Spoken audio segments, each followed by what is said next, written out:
We'll go ahead and get started. Happy Saturday, and welcome to our Promethean Action Saturday night class and discussion on world affairs, economics, history, science. And tonight we are going to be joined by Brian Lance. And Brian is one of our resident writers, knowing all things physical economics, physical economy. And we were having a good discussion earlier today. Brian is going to be discussing some of the recent writings he has put out, particularly around the question of financing a manufacturing renaissance. And one of the title or kind of topic of the discussion tonight is going to be Trump throws out the roll book to save shipbuilding and housing. So, going to particularly focus on some of the recent developments around Trump's tariffs policies.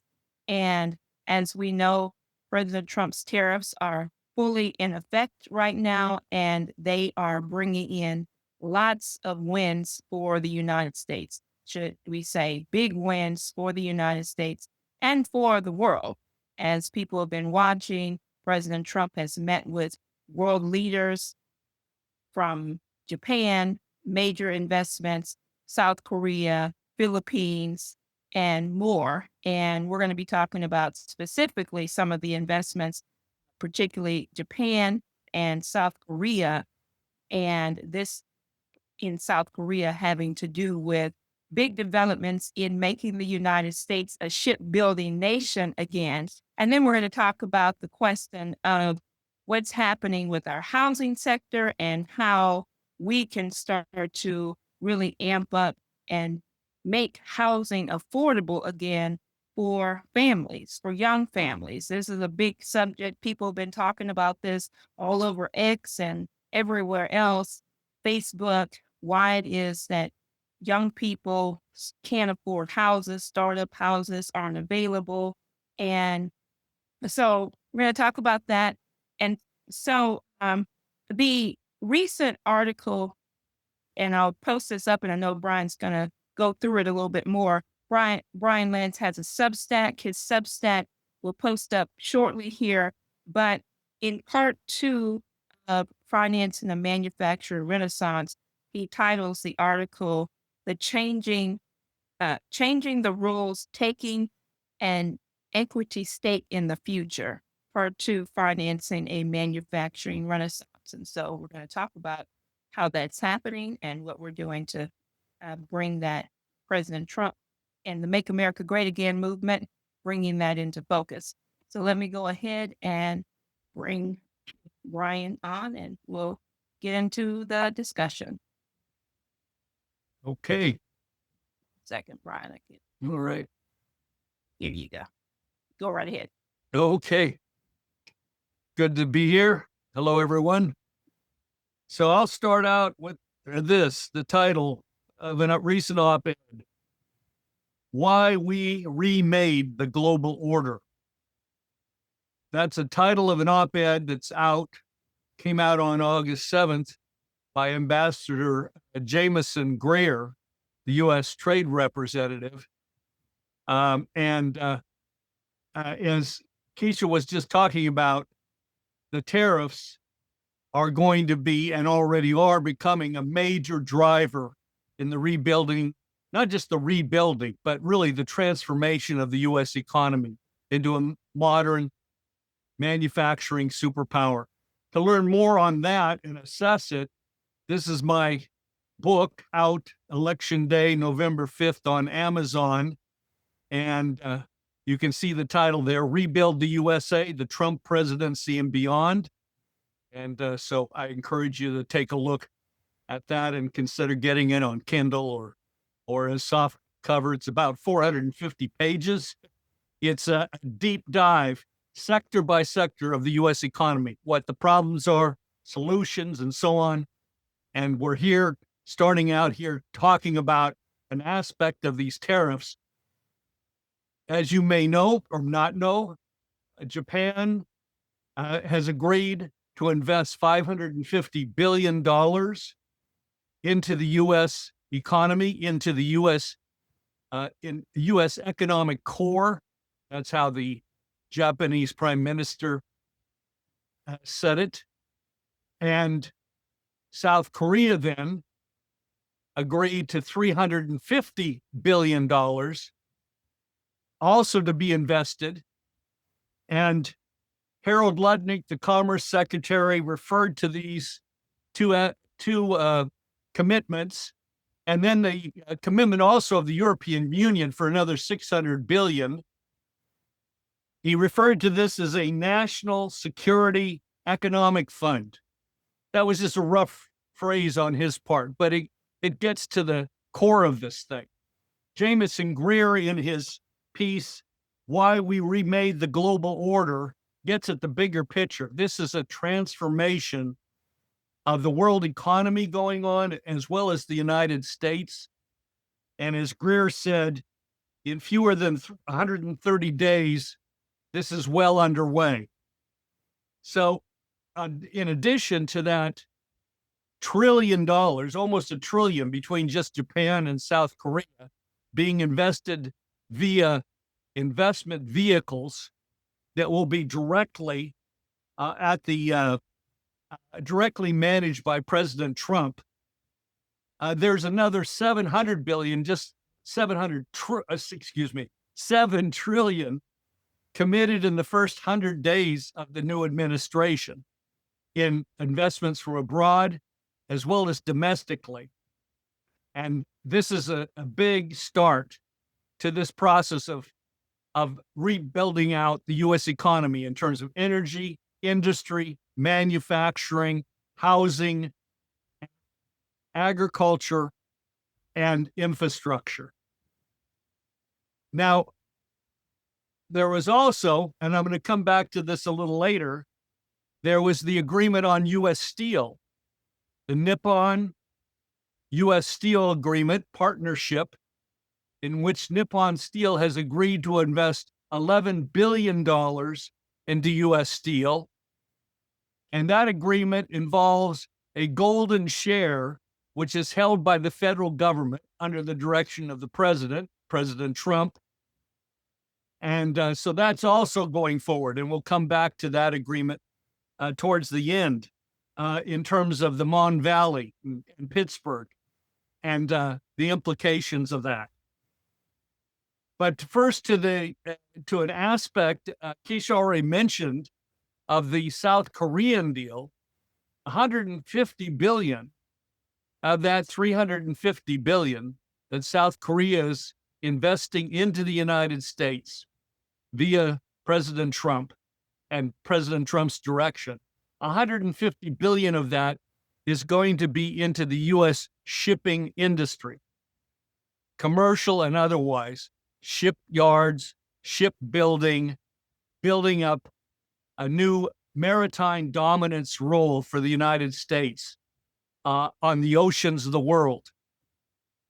Now, is this really possible? President Trump had put out an executive order back in April 9th, titled Restoring America's Maritime Dominance. And it spelled out a number of steps that would be taken. I'm not going to detail that here. And now we have South Korea committing $150 billion to be invested in the United States for shipbuilding alone, shipyards and the rest. Is this aspirational or is this real? And I want to emphasize it's already happening. The South Korean company, Hanwha Global, has through a subsidiary, Hanwha Shipping, ordered the first LNG carrier. I mean, these are huge vessels, 3 football fields in length, just to give you an idea. Ultra modern. Ordered the first LNG carrier ship from a U.S. shipyard in over 50 years. This is going to be a challenge to build. I mean, the vessel is roughly in the range of $250 million and upwards. But it's going to be a challenge technologically. Now, this is not a one-off.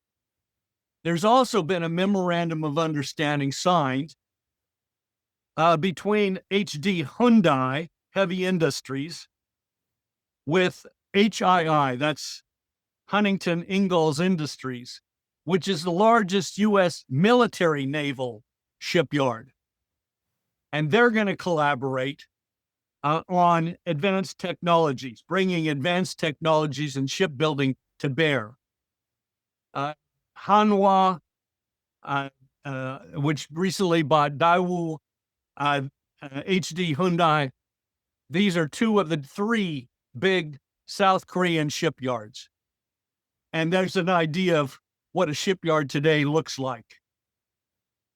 Now, I think it's really important to understand that at the core of this, yes, that's exactly, this is a quote from Hanwha's Shipping's president and CEO, who was based here in Houston, Texas, where I am. He said the following: "We're excited to leverage Hanwha's world-class shipping prowess to equip American industry partners with the skills to construct next-generation LNG carriers for the first time in nearly 5 decades." And the statement, the release from Hanwha, continues that its intention is to transfer its advanced shipbuilding technologies to Hanwha Philly Shipyard, that's Philadelphia, the Philly Shipyard in Philadelphia, enabling the latter to expand its high-value shipbuilding. This is a joint build model. This LNG carrier order marks a significant milestone in contributing to the revitalization of the U.S. shipbuilding and maritime sectors. So this is about technology transfer from one of the 3 largest shipbuilding companies in the world. China's number 1 with more than 50%. And then it's Japan and South Korea together is over 30%. The U.S. produces right now 1% of the commercial sea vessels on the market or in use. So this is, South Korea is on the cutting edge. And I want to just give some idea of what modern shipbuilding is like. If you could go to the next slide, Keisha.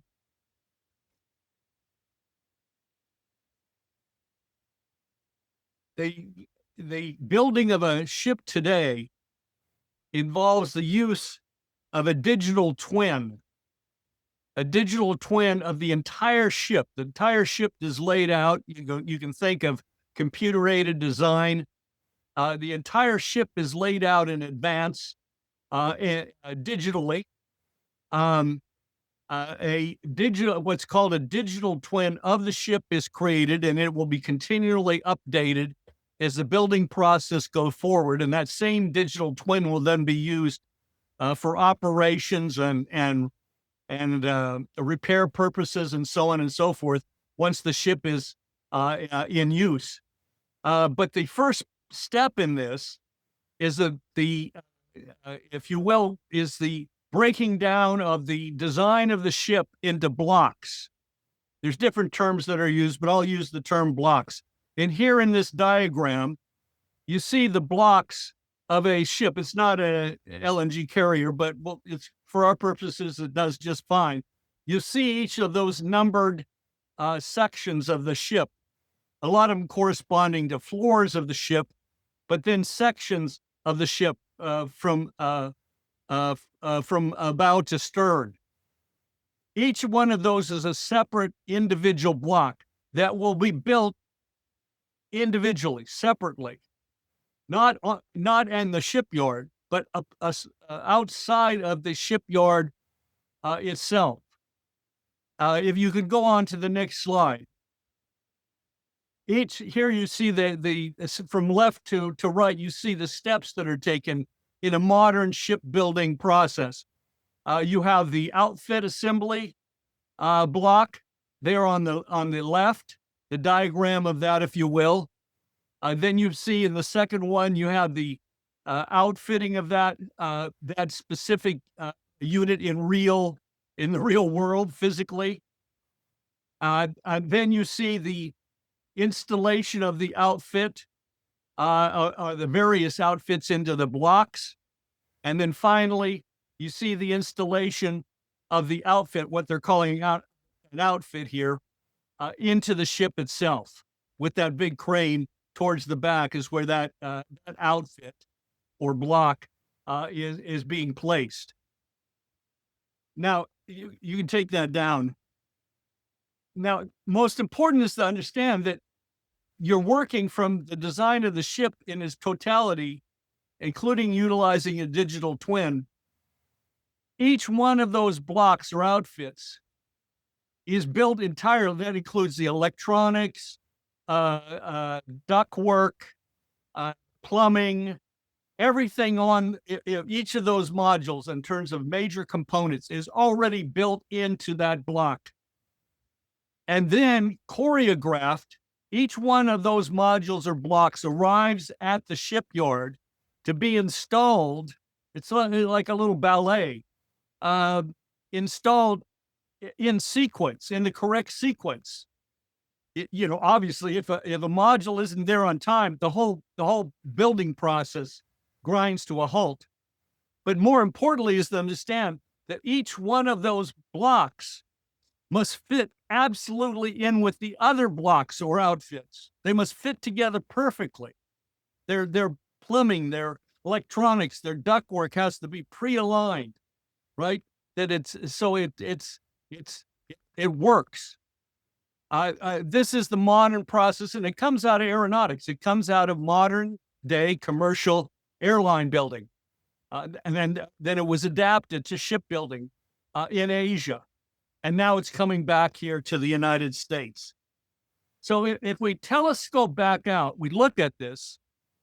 This is an example, of a bigger process that's underway with the Trump administration, with this process of rebuilding U.S. industry and manufacturing, where we're now seeing transferred to the United States high technology as part of tariff agreements financed by these other countries as part of tariff agreements.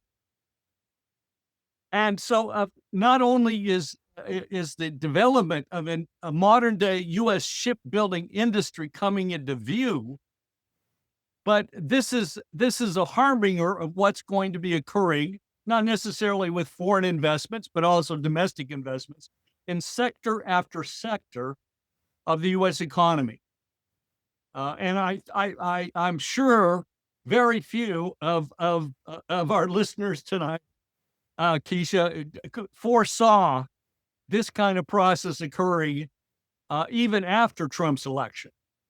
This is totally unique, as a unique strategy that's been promoted and developed by President Trump and his team. And I want to just emphasize the emergency nature of this process. We are in a deep, deep hole. We're digging ourselves out. As Ambassador Jameson Greer put it in his op-ed, this is a generational project, referring to the entire tariff reordering, reindustrialization, he calls it, of the United States. That this is this is a generational project to reindustrialize America, and time is short. And you see that quality of generations, in the people in the Trump administration, just to make that point, whether it's Bill Pulte, over there at FHFA with Fannie Mae and Freddie Mac, or it's Vance, J.D. Vance himself, Jameson Greer, Lee Zeldin, that might catch you by surprise, Tulsi Gabbard. These are all people in their 40s. This is a new generation of leadership coming forward in a profound and important way to take the reins here. And this is also the breaking of the power of the British Empire, the modern day British Empire. Keep in mind, the empire of the British modern day empire rules mostly by controlling how people think, not what they think, how they think. And this is the exercise of American system dirigist policies. It's a break with free market ideology. It's a reordering of affairs, not only our own affairs, but our collaboration with other nations. And it really is, as Greer stated, a new global order. So then just ask yourself, just as a follow-up, or ask your neighbor, well, okay, what are we going to do with all these ships? I mean, aren't there enough ships on the sea already? I mean, they may be Japanese, they may be Chinese, they may be South Korean, Panamanian flags, whatever. Aren't there enough ships already? Well, to answer that, you have to think in terms of the bold vision, which is at work here, in terms of a new global order. The U.S. is not simply about rebuilding or even revitalizing or expanding, developing the U.S. economy in and of itself. We're foreseeing, the Trump administration is foreseeing, in terms of this concept of maritime dominance, that the U.S. is going to become a capital goods exporter again, a major capital goods exporter to the world, and in the process building a new set of relations among sovereign nation states, a community of sovereign nation states, both north and south. This is the broader vision. This is America operating from a position of strength, but operating as well to achieve real lasting peace. And I think that's really important to keep in mind, or have in mind, when we think about the upcoming talks between President Trump and President Putin that are going to be occurring in Alaska, as scheduled now on August 15th. Now, again, the critical requirement here is investment, massive investment into U.S. core industries. That's critical. And again, I refer you to my book to get a further in-depth sense of what that encompasses.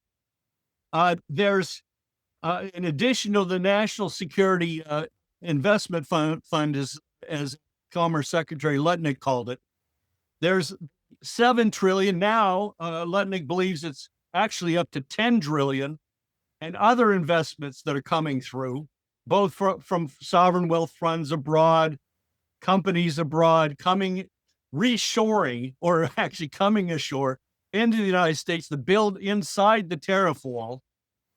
That process is underway. But what's required is much more than that. And I think probably your neighbor is just beginning to wake up to this. There's a lot of ways to think about it, but I'll just leave it there for right now. The one big, beautiful bill that passed Congress gave President Trump new tools. You have the repeal of the green policies, that the EPA policies that have strangled the U.S. economy. Our infrastructure is old. Our dams are well over 50 years old. Our urban infrastructure, certainly east of the Mississippi, is verging on 100 years old.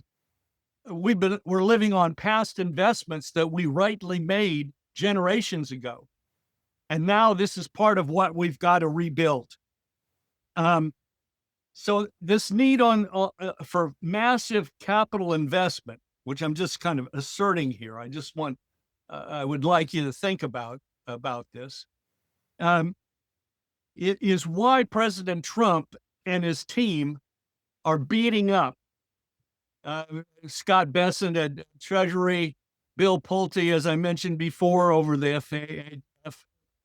FHA, um, are beating up on Jerome Powell and the Fed, saying that Powell now has to lower interest rates by 3%, or 3 points rather. 3 point. Well, it would roughly work out to 3%, bringing interest rates, like for mortgages, bringing mortgages down to somewhere around 4%, 4.5%, bringing lending, commercial lending down somewhere into the same range. This would be an outcome. It's not directly because the Fed lowers its rates, its fund rate by 3% automatically. That's what a mortgage rate is. But the treasury rates that more or less sets the 10, 30-year treasury rates that set mortgage rates is a direct result of Fed policy. A follow-on from Fed policy. Why is that so critical? It's not, I mean, first of all, as President Trump has said, we would save $1 trillion a year in interest rate charges on our current federal debt if there was a 3-point drop in the interest rates. $1 trillion a year. That starts to be real money. But it's more than that. If you drop interest rates by 3 points, then what does that do? It makes everything cheaper to build. It makes construction of homes cheaper to build. The home builder, the contractor, large or small, can borrow money to build homes, subdivisions, etc., at a much cheaper rate. It also means that industries can borrow at a cheaper rate at the very point where there's an infusion of money coming in from abroad and already committed otherwise. A lowering of interest rates supercharges that process. It also has the consequence of lowering treasury rates so that our debt doesn't grow, at a kind of uh, multiplying process, which we inherited from the so-called Biden administration. So it also, the final point I want to make on this, a little more abstract, is it brings down money market rates. We've got $7 trillion in sloshing around in money market accounts, money market mutual funds. Berkshire Hathaway has approximately $300 billion in money market accounts, just sitting there making 4 or 5% interest, sitting there in money market accounts. That's resources that need to be invested into the physical economy of the United States, in infrastructure, industry, energy, and so on. The capital. Where's the capital going to come from for nuclear power plants? Where's the capital going to come from to rebuild the infrastructure of our cities? On and on and on. It's there. A lot of it is there. If you lower the rate of return on money market funds down to 4% or less, well, then investments into building a power plant, investing into Westinghouse, investing into other industrial facilities and infrastructure starts to look a lot better. So there's all of these impacts. But of course, Jerome Powell, representing de facto the city of London in its Federal Reserve guise, is militating against that. But more importantly, is everybody's on the case now. Besant, Pulte, with his responsibility for housing, most importantly, Trump, on Jerome Powell's case. And we now have the appointment soon of a new interim member of the Federal Reserve Board, Stephen Myron, who definitely lines up with a view that interest rates have got to come down. So this process can be won. Brian, while you're still on this subject, I thought it'd be important to ask this question that came up in the chat here, Okay. which is on the subject, which is what are the consequences of not lowering? This is from Christine. What are the consequences of not lowering interest rates, and why is Powell so reluctant to doing so? Who is he? serving by going against President Trump. Well, sure. If you have a high interest rates right now, jam up the works. That is, you've got this momentum of progress underway. In the first 200 days of the Trump administration, you have this in the works. You have commitments and so forth. But if interest rates are hung up at a high level, then it's a wet blanket. More to the critical point is, as long as interest rates are high, particularly on 10 and 30-year treasuries, the Treasury Department is forced to continue what was initiated by Yellen, the Treasury Secretary, and the Avatar Biden's administration, which was sell only short-term bills and notes, a few months, 1-2 month financial instrument, or a 2-year financial instrument. They have to be continually rolled over. They went to this to find buyers because of the money printing operations. And there began to be reluctance to buy treasury notes. So they said, okay, rather than selling 10 and 30-year, we'll go to short-term paper. We'll offer 5% on short-term paper, and we'll roll this thing over through the next election. Well, now this is what the Trump administration has inherited. To work our way out of the federal debt, the 37 trillion in federal debt, we need to stretch that out over time and pay it back over time as we build out the economy. If we can't shift the debt out of short-term paper into 10 and 30-year maturities, well, then that doesn't happen. And so the onus of the debt is on the economy, not just on the federal government, but on the economy. Is, I think everyone is aware, is significant, very significant. So that's how I would answer that question in a brief form. Does that make sense, Keisha? Yes. Nope.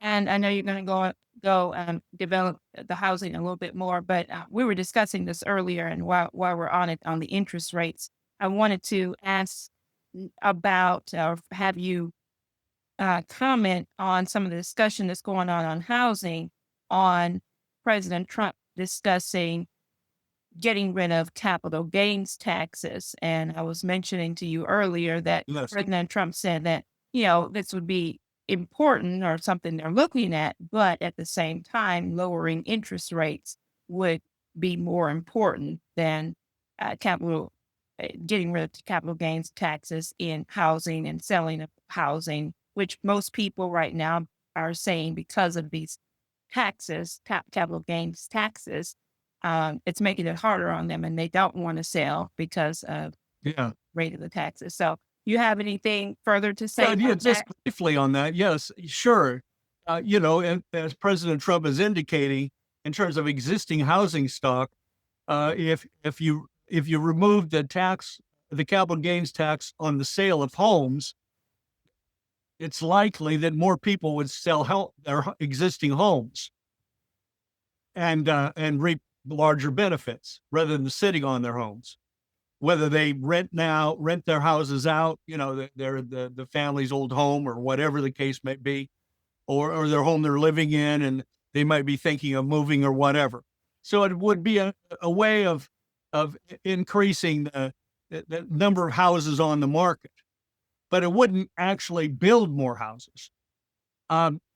Lowering the interest rate, as President Trump is indicating, I don't think I'm putting words in his mouth, is saying, look, lower the interest rates. Well, then that makes, mortgages more affordable to new home buyers, to young families. It encourages more construction, et cetera. It has a multiplier effect. And so that's a key difference. Just go to the next slide, if you will. I mean, we'll just pick up on this a little bit more, this question of Fed policy as well on this. The Fed really has to be federalized. It has to be brought back under the control of the U.S. federal government. As J.D. Vance said some time ago, no federal agency is in the federal government and of the executive, which has the responsibility for overseeing the implementation of government policy. Here you have, this is a picture. Hopefully you can see it in some detail of interest rate, the ups and downs of the effective interest rate, the Fed funds rate from 1955 up to today. As I mentioned in the past, if this was a cardiogram readout of a patient, that patient would be nearly dead, or soon likely to be, with these gyrations of interest rates over time. These are the boom bust policies, the deliberate boom bust policies of the Federal Reserve. If you will, go to the next slide now, and we'll look at housing starts. Actually, housing unit starts. This includes apartment units, but it doesn't really change the figures. So here you see the same process. If you could overlay the two graphs, you would see that the interest rate hikes by the Federal Reserve set off collapses in the starts of new housing units.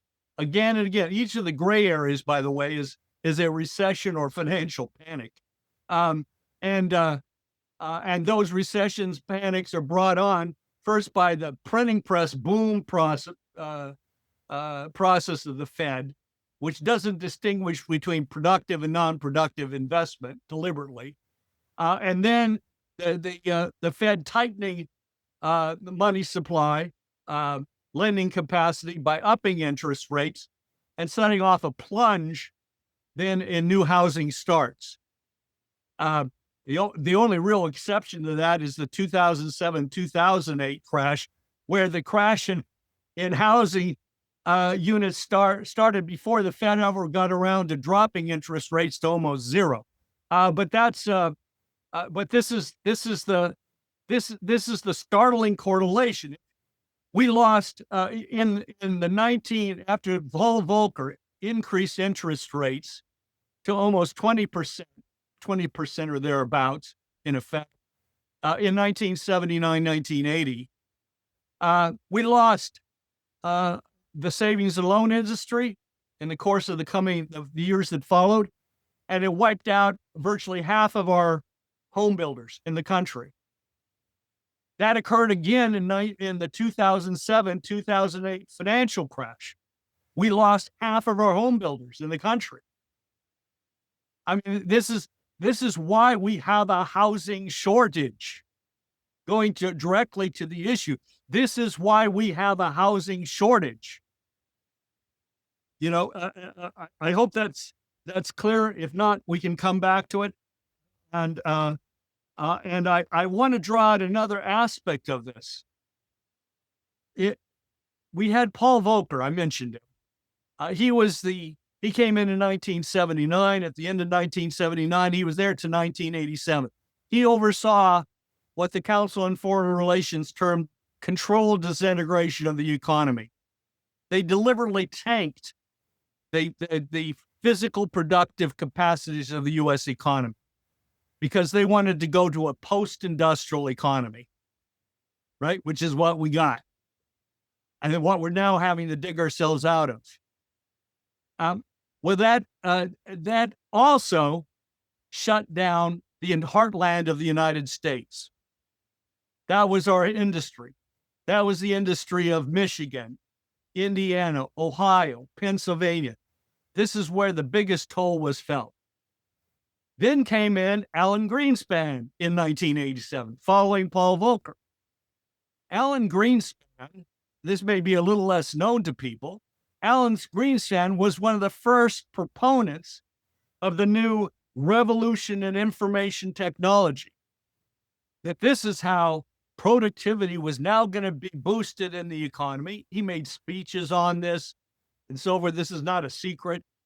You can find his speeches, on the Federal Reserve. Not that you may not want to do that, but take my word for it. He was one of the first big proponents that this this high-tech digital information technology era was going to boost productivity through the entire economy, and therefore money supply could be expanded because the economy was going to be expanding. Well, he left in 2006, just before the crash in 2007, 2008. That was the bubble. That was the run-up. In between, there was the 2000, 2001 dot-com bubble burst, which he claims wasn't really that bad because bubbles aren't in themselves bad. Think of Enron. If you remember Enron, you know that that's not the case. But these two characters, in terms of their policies, exemplify why the Federal Reserve has to be brought under a democratic federal control. There has to be a responsible voice of the American people, of the president in this process. I'll come back to that a little bit later. That didn't work out. 2 weeks ago in the presentation here, the class here, I showed you a graph from Jim Farley of Ford Motor Company, the CEO of Ford Motor. And he showed that over the recent years, there had been an increase in productivity in the tech and services sector of over 30%. I think it was roughly 32, 33%. His graph, his pedagogical graph showed. He contrasted this to the essential economy. That what we produce, fix, and transport. The essential economy. He also included the emergency services, first responders in that category as well. Essential services. There, the productivity has dropped. It's negative. So the consequence of the combination of Volcker and Greenspan policies was no productivity gain in the real economy, the physical economy of the United States. But there was another feature of this. There was the creation of a mismatch. And here I'm talking about housing again. What the information technology era created was the boom on the West Coast, up and down the coast, Seattle with Amazon, Microsoft, on down Silicon Valley, et cetera, et cetera, et cetera. The build out of this post-industrial services economy centered around the use of computers in that period. The computerized era, early digital era, the dot-com era. What happened in the Midwest? Well, those jobs were gone. And young people in particular fled from the heartland of the United States. And so you had a mass migration overall, not just young people, but overall a migration of Americans from the Midwest out to the West Coast, like the Dust Bowl era of the 1920s into early 1930s. We had a similar migration process out to the West Coast. Well, guess where the housing crisis is now? The housing crisis is not the shortage of housing. It's an important problem for the whole country, but the problem is critical on the West Coast. California alone has at least an 840,000 housing unit shortage. And I'm not talking about homeless people. I'm just talking about housing people that have viable jobs and can pay the rent. They can't find housing. It's a game of musical chairs in terms of housing units. So the consequence of this then is that when we look at housing today and we look at, well, where is there anywhere a young family can buy a starter home with, under 1,400 square feet, 2-3 bedrooms max? Well, yes, there is in the Midwest. The number one city is Pittsburgh. The number one city in the country is Pittsburgh, followed by others, Birmingham, Alabama, Detroit, Warren, Dearborn, Tulsa, Oklahoma, Tampa, St. Petersburg, other places in the South. Those locations, by and large, were places that were became deserted, relatively deserted, in the course of the collapse of the U.S. physical economy. The crisis that developed with the 1979-1980 bust brought on by Paul Volcker and the Federal Reserve, through the mechanisms of the Federal Reserve. And then, as Keisha and I were talking about earlier, then after COVID, of course, you had a movement of people out of California into the South, to Texas and so forth. And you've had increased investment into the South otherwise. And so there's another layer of migration that's gone on. So ask yourself the question in terms of housing. Where is housing? Where are homes going to be built next? Where do we need housing built? Well, I would say that the short answer is in the Heartland, because that's what President Trump and his administration and the private sector working, collaborating with him and set loose by President Trump are unleashing, is the rebirth of the American heartland. And I want to then just emphasize a few points here of what Trump, the administration, has done to date. And some of this may be familiar with you, but you may not have thought about it directly in terms of housing. But first of all, I went through this back in my July 12th presentation, but I'm going to summarize it again here. First of all, the One Big Beautiful Bill put money in the pockets of working people, including first responders. No tax on overtime, no tax on tips, increased support in terms of the child tax credit.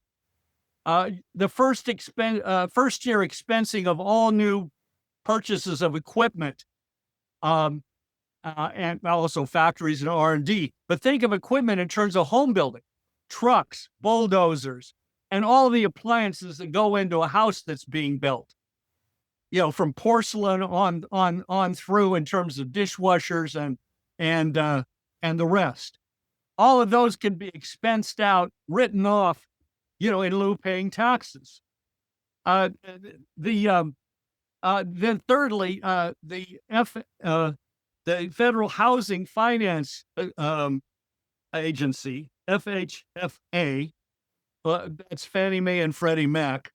That's Bill Pulte, who's in charge over there. His family's a home building family. They announced the new Vantage Score 4.0. Now rentals, a rental record, a family's mental record of making, monthly payments on the rent and so forth, can be counted towards their credit score. This was not the case before. Very simple thing, but obviously, if somebody's paying rent and they're probably paying more on rent than they might pay on a mortgage, then this is obviously a reflection that they're someone that's creditworthy. So this is a step that's just been taken in the last few weeks. That's now accepted by Fannie Mae and Freddie Mac, that discount mortgages from all banks in the United States, and banks in the United States are encouraged to start using the Vantage Score 4.0. They already have the programs; they can use them. Bringing down the cost of energy, and then finally, again, beating up on the Fed, bringing it under federal control. We have a federalization of the Federal Reserve going on, if you will, in slow motion, going on right now. I just want to mention that Steve Myron, who's just being, Trump has just announced as a new appointee to the Federal Reserve. He had a paper out, March 2024, titled Reforming the Reserve's Governance. And in that paper, he discusses this process by which the Fed could be reorganized. First of all, he states that the Federal Reserve has been a power without accountability, that it's an explicitly political institution, as we saw with the support for the Biden reelection given by Powell in encouraging a lowering of interest rates. But then he goes to what can be done, shortening the terms for federal board members. That the members of the board will serve at the will of the president. That is, they can be removed at the will of the president. But then to balance that, the regional banks of the Federal Reserve will be nationalized. That's his term, nationalized. And the governors of the 12 different districts of the Federal Reserve will appoint the members to the boards of those regions, who then in turn appoint members to the Federal Reserve Board or serve on the Open Market Committee. And therefore, you have a balancing of state and federal viewpoints. The president on the one hand, states on the other. And this is a program that would be phased in over time. So this gives you an idea of the kind of thinking that's out there. That's just a quick once over on that. But it's important to understand that this process is underway, following on all of these other steps that the Trump presidency has taken. Now, finally, there are other steps that can be taken to get prices down. Keisha brought up the question of the capital gains tax.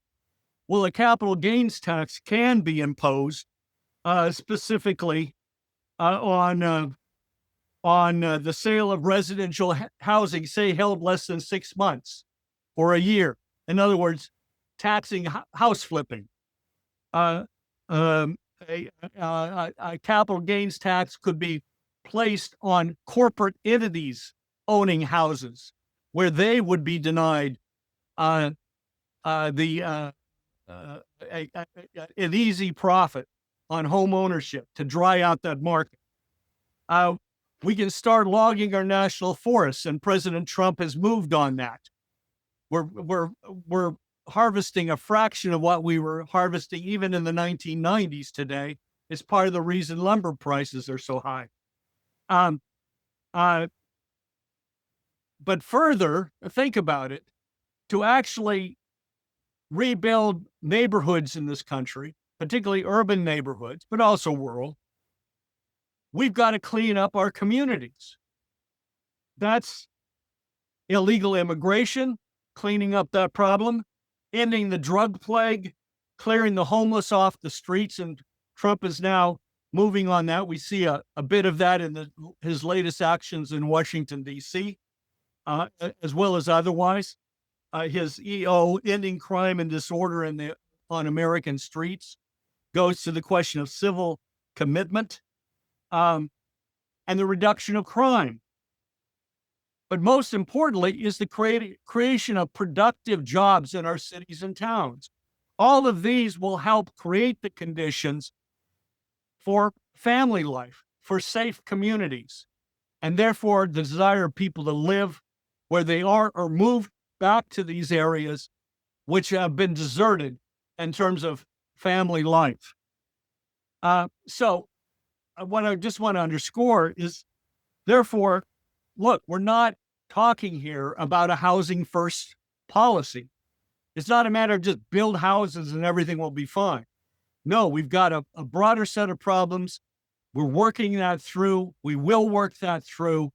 And if in working it through, we've got to give President Trump his supermajority in the 2026 elections.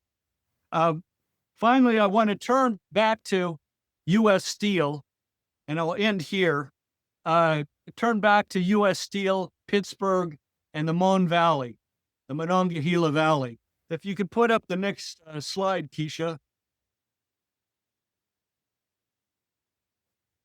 This is a picture of the rally that occurred there at the Irvin U.S. Steel Mill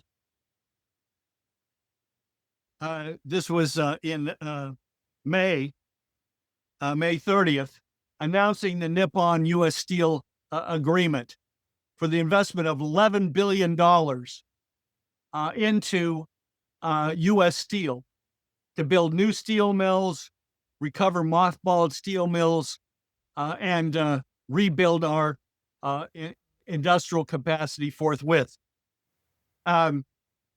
These are young families.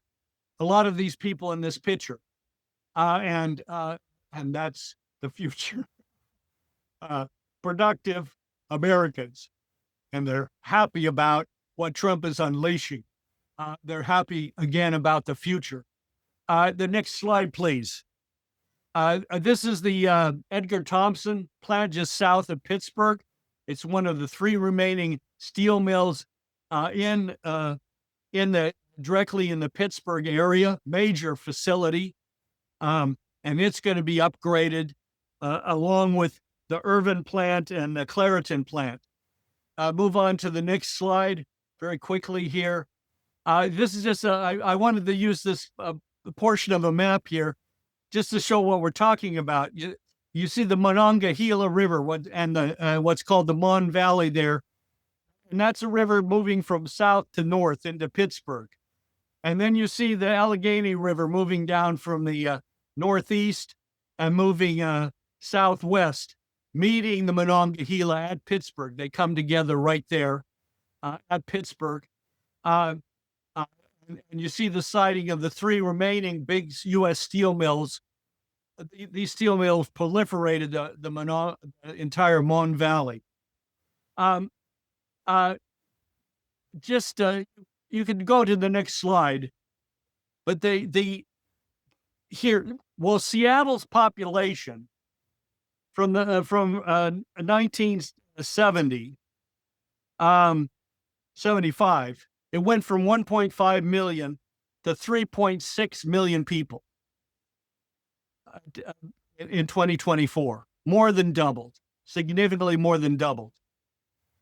Between 1970 and 2010, Pittsburgh's population dropped 41%, from 520 to down to 303,000.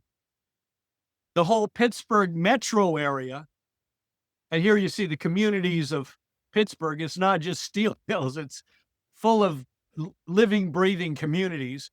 But the Pittsburgh metro area lost 500,000 people. That's what I'm talking about in terms of mass migration out of the industrial heartland. So the Mon Valley itself, those small towns up and down the Mon Valley, just to name a couple, McKeesport went from 55,000 to 20,000. Braddock went from 20,000 to 2,159. Braddock, that's where the Edgar Thomson steel mill is located. The steel mill we saw a picture of. Moving on to the final slide there. This is a picture up the Allegheny River. This is Freeport. But just to give you a sense of the actual beauty of the area, I mean, this is this restored, rebuilt with vibrant communities. This bodes well for the nation. So that's where I want to leave it, Keisha, in terms of my presentation. I hope that's given people some new thoughts, new ideas, new kind of insights, perhaps, insights of your own. This is my Substack account, brianlancesubstack.com. Keisha referenced my latest piece that goes in more detail in terms of the shipping industry, but also financing, federal financing, the role of federal financing in building out the U.S. economy, what the prospects for that look like, and many more papers. So you can go there, read them. It's free. You can sign up and subscribe for free. Have at it. So thank you for your attention. I hope that was of use, and I look forward to hearing your comments and questions. Great. That was fun. Very good, Brian. Very informative. Um, okay, guys, we're gonna start taking your questions.